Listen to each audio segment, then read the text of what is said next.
Hello everyone.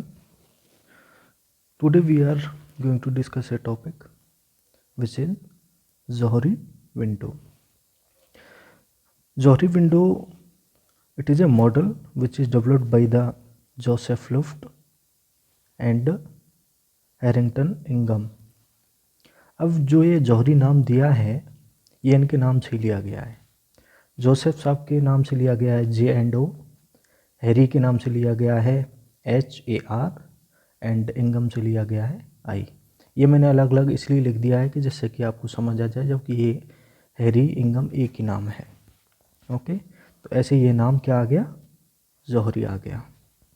तो Johari window है क्या? जौहरी विंडो एक मॉडल है कम्युनिकेशन का। तो इसको हम रिटर्न में समझें तो कैसे है, Johari window is a communication model that can be used to improve understanding between individual within a team or in a group setting।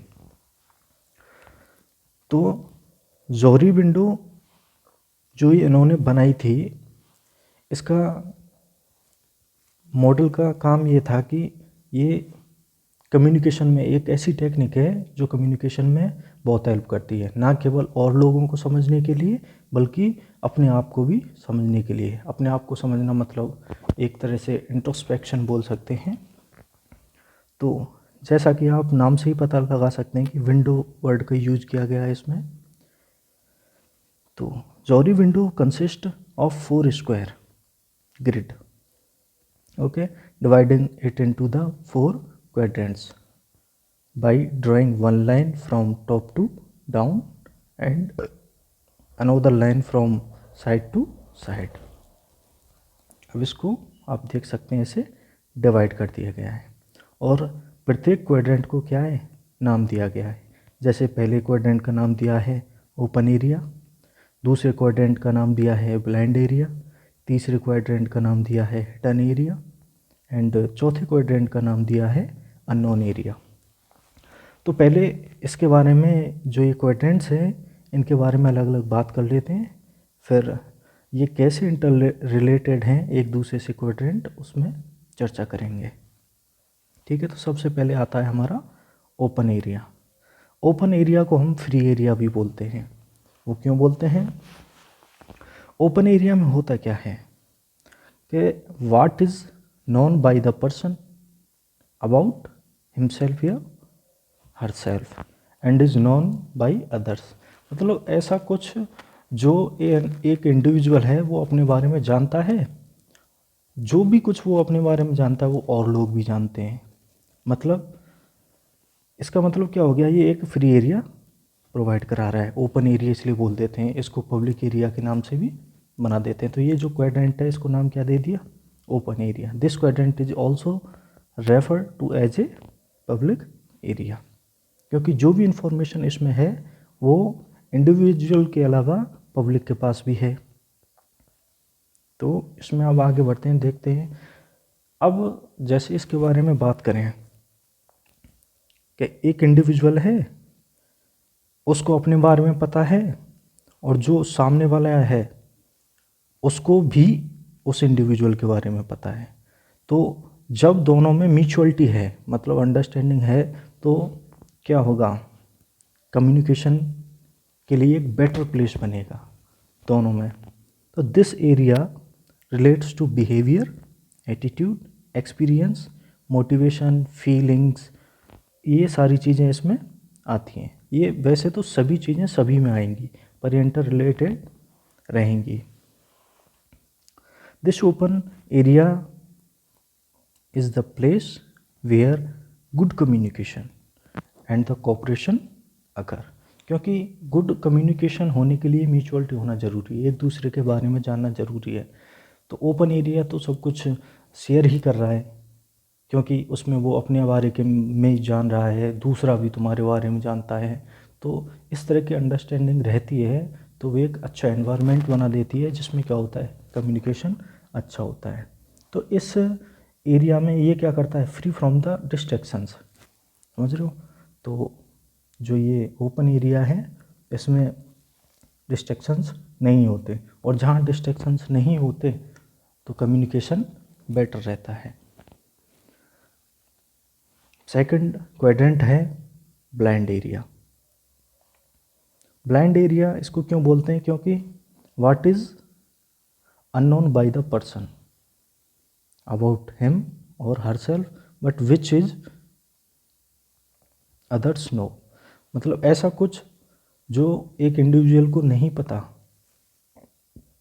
पर और लोगों को पता है, तो ये उस इंडिविजुअल के लिए क्या हो गया? ब्लाइंड एरिया हो गया। ठीक है। तीसरे एरिया के बारे में बात करें तो तीसरा एरिया होता है what is known about him और her that other do not. इसका मतलब क्या हुआ कि इंडिविजुअल के कुछ ऐसी हैं जो खुद तो जानता है पर उसके आसपास के लोग नहीं जानते। इसमें क्या क्या हो सकता है? जैसे सीक्रेट्स हो गए, या किसी चीज़ से डर हो गया, या कोई हिडन एजेंडा हो गया, या कोई मैनिपुलेटिव इंटेंशन हो गई। तो ये सब चीज़ें जिनको वो रिवील नहीं करना चाह रहा, पर पता किसको है? सिर्फ इंडिविजुअल को। इंडिविजुअल को जब इसमें इंडिविजुअल को ही पता है तो पब्लिक क्या है? इससे अनअवेयर है। ठीक है। तो ये किस क्वाड्रेंट में आएगा? हिडन एरिया में।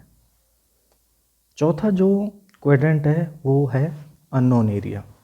तो अननोन एरिया ऐसा क्वाड्रेंट है जिसमें बोले तो what is unknown by the person, मतलब जो इंडिविजुअल है उसे भी नहीं पता और जो और लोग हैं उनको भी नहीं पता। तो इसमें कौन कौन सी चीज़ें आ सकती हैं? सबकॉन्शियस फीलिंग आ सकती हैं, क्योंकि हमें मोस्टली तो वही याद रहता है जो हमारी कॉन्शियस मेमोरी में हो। अनकॉन्शियस या सबकॉन्शियस मेमोरी में हो तो वो इतना अवेयर नहीं रहते उसके बारे में। Which can stay unknown for life time. Hidden talent हो सकता है that is unknown as an aptitude. तो ये क्या हैं? इसके 4 क्वाड्रेंट हैं। अब इसमें बात कर लेते हैं पहले ओपन एरिया की। जैसे ओपन एरिया में हमने देखा कि इसमें इस ओपन एरिया में इंडिविजुअल भी है और कौन है? सामने वाले अननोन पर्सन, जो कि पब्लिक बोल देते हैं। तो इस इंडिविजुअल के बारे में वो सेल्फ तो जानता ही है पर सामने वाला भी उसके बारे में जानता है, इसलिए ये क्या है? Open area. इस ओपन एरिया को कैसे बढ़ाया जा सकता है? अब मान लो ये ब्लाइंड एरिया है। ब्लाइंड एरिया की खासियत क्या है कि it is only known by another person.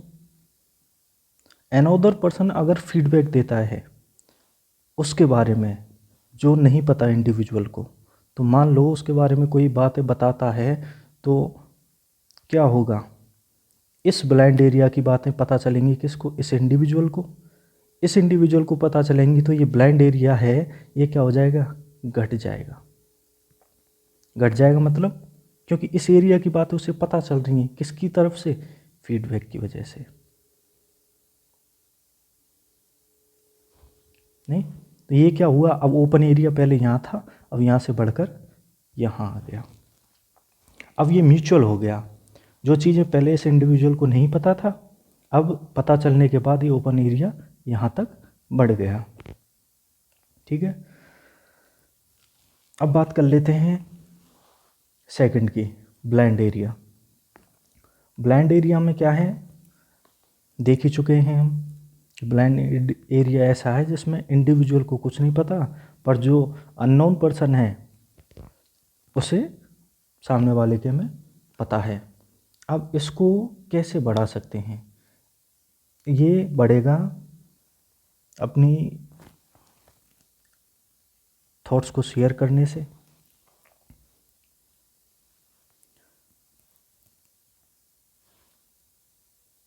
या ऐसा हो सकता है कि जो ये इंडिविजुअल है दूसरा, ये क्या है, इसकी अननोन चीज़ को ऑब्जर्व करे। अब जब ये अननोन चीज़ को ऑब्जर्व करेगा तो क्या होगा, ऑब्जर्वेशन की वजह से ये जो ब्लाइंड एरिया, जो ये यहाँ लाइन है, ये बढ़ के यहाँ तक आ गया, पर इसके बारे में इस इंडिविजुअल को नहीं पता। अब हिडन एरिया, हिडन एरिया की खासियत क्या थी, हिडन एरिया के बारे में इंडिविजुअल को पता है, बाकी के किसी और को नहीं पता है। ठीक है। अब इस हिडन एरिया को कम कैसे किया जा सकता है, हिडन एरिया को कम किया जा सकता है चीज़ों को डिस्क्लोज करके, एक्सपोजर करके, शेयर करके। यदि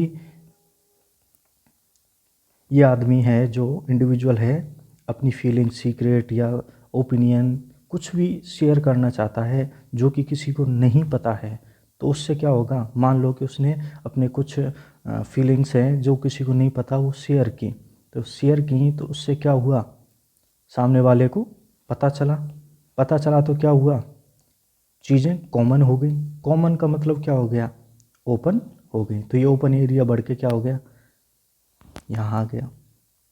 ठीक है। तो चौथी बात कर लेते हैं अननोन एरिया की। अननोन एरिया ऐसा है, अननोन एरिया में लेटेंट थिंग्स आ जाती हैं, मतलब लेटेंट टैलेंट हो गया, हिडन टैलेंट है, नहीं पता, खुद को भी नहीं पता। आप इसको ऐसे एक एग्जांपल से समझ सकते हो कि एक आपने कभी रामायण देखी हो तो उसमें क्या हुआ था, एक किरदार था जामवंत का और हनुमान जी का। तो हनुमान जी में कोई हिडन टैलेंट था जिसको वो भूल गए थे, तो उनकी काउंसलिंग की थी किसने, जामवंत ने। तो उनका जो अननोन एरिया था वो हो सकता है आप सेल्फ डिस्कवरी कर लें या किसी के द्वारा बता दिया जाए, टैलेंट को डिस्कवर किया जाए, तो ये क्या होगा, अननोन एरिया कॉमन हो जाएगा। किसके लिए, खुद को भी पता चलेगा और दूसरे को भी पता चलेगा, तो ये भी बढ़ के किस में आ जाएगा, ओपन एरिया में। इस तरह से होगा क्या, जो ये ओपन एरिया है ये एनलार्ज होता चला जाएगा। ठीक है ना। तो इस तरह से ये ओपन एरिया के एनलार्ज होना शो क्या कर रहा है, एक कम्युनिकेशन को। ठीक है। तो आप इसको एक ऐसे समझ सकते हैं, एक छोटी सी कहानी के तौर पे। मान लो कि ए नाम का एक लड़का है, वो कॉलेज में ही है, उसको बी नाम की कोई लड़की मिली। ठीक है। आपस में अच्छी जानकारी है, समझते हैं एक दूसरे को, अंडरस्टैंडिंग अच्छी है, मतलब जो भी इनके बीच में रिलेशन है उसमें क्या है, ट्रांसपेरेंसी है। ट्रांसपेरेंसी का मतलब पारदर्शिता है, मतलब कोई ऐसा नहीं है कि ऐसा समझ लो निश्चल रिश्ता है, कोई छल कपट नहीं है, किसी से कुछ छिपाया नहीं जा रहा। और सबसे खासियत बात तो ये है कि इस ए में भी अच्छी मैच्योरिटी है और बी में भी अच्छी मैच्योरिटी है, जिसकी वजह से इनका जो बॉन्ड है काफ़ी अच्छा है। इधर क्या है, सी नाम की एक लड़की है और डी नाम का एक लड़का है। सेम चीज़ जो इनमें है वो इनमें है, सी एंड डी में। ओके। अब दिक्कत क्या है कि ए है इंट्रोवर्ट इन नेचर, मतलब अपनी फीलिंग्स को शेयर तो करता है सिर्फ बी से, और सी भी ऐसा ही करता है सी से, डी से। जो सी जो लड़की है वो डी से शेयर करती है। दोनों इंट्रोवर्ट हैं, दोनों इंट्रोवर्ट हैं, मतलब इनके जो सीक्रेट क्या हो गए, हिडन हो गए। ठीक है। अब इसको ऐसे देखो, ए की फैमिली और सी की फैमिली में आपस में बातें हुई और इनका मैरिज प्रपोजल गया। मैरिज प्रपोजल गया, ए को भी पता चल गया, सी को भी पता चल गया। इनके इंट्रोवर्ट होने के कारण जो इनका हिडन एरिया था इन्होंने उसको शेयर नहीं किया, मतलब अपनी फैमिली को भी नहीं बताया, ओपन नहीं किया, हिडन कर रखा, इन्होंने भी नहीं बताया। तो दोनों के क्या रहे, एरिया हिडन रहे। अब होता क्या है, यहाँ बॉन्डिंग बड़ी अच्छी है दोनों में। अब इनकी बॉन्डिंग तो काफ़ी अच्छी है। अब सबसे बड़ी बात तो देखो, यहाँ पर इनकी मैरिज भी हो जाती है, पर ये परेशान है, ए भी परेशान है, सी भी परेशान है, ए परेशान है बी के लिए, सी परेशान है डी के लिए। क्या किया जाए?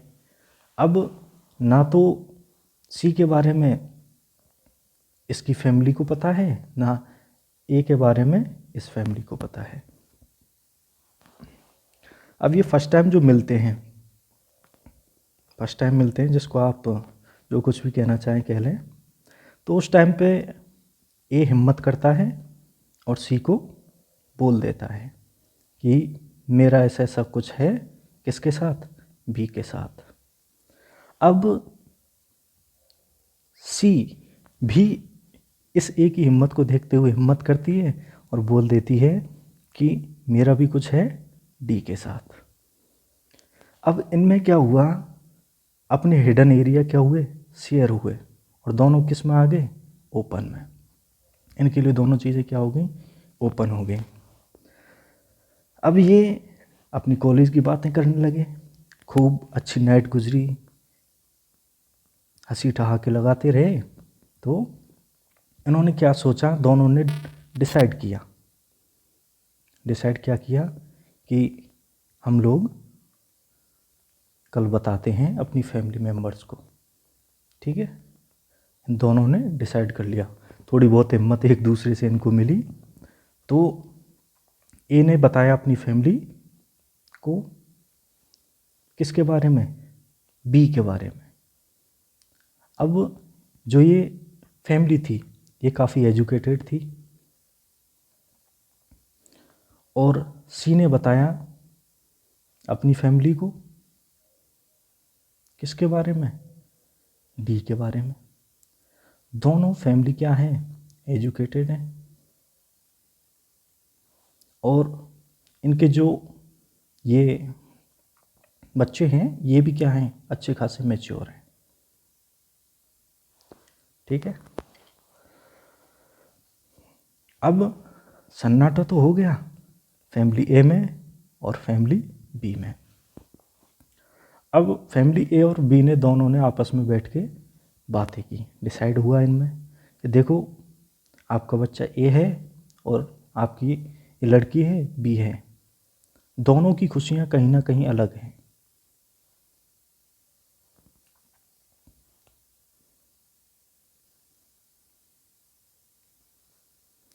सी, दोनों की खुशियां कहीं ना कहीं अलग हैं।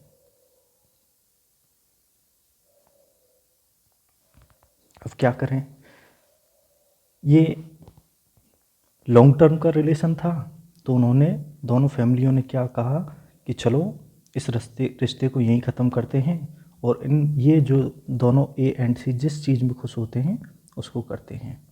जैसे कि मैंने बताया कि एजुकेटेड फैमिली है तो फीलिंग्स को समझ रही है।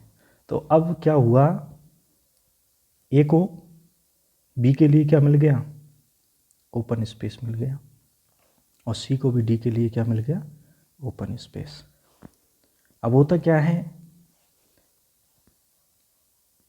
ए की फैमिली बात करती है बी की फैमिली से, और सी की फैमिली बात करती है डी की फैमिली से।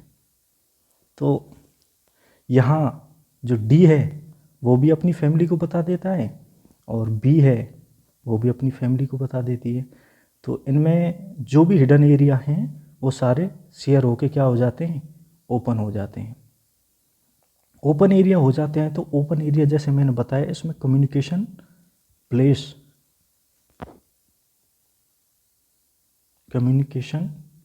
प्लेस मिल जाता है।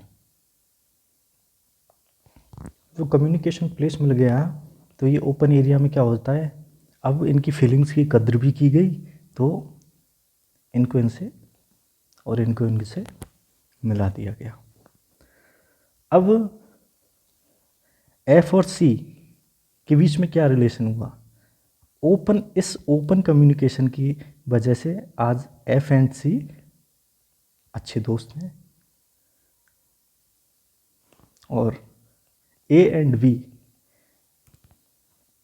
फैमिली जो हैं आपस में इनमें दोस्ती का रिश्ता है, और ए एंड सी में भी एक अच्छा फ्रेंडशिप रिलेशनशिप है।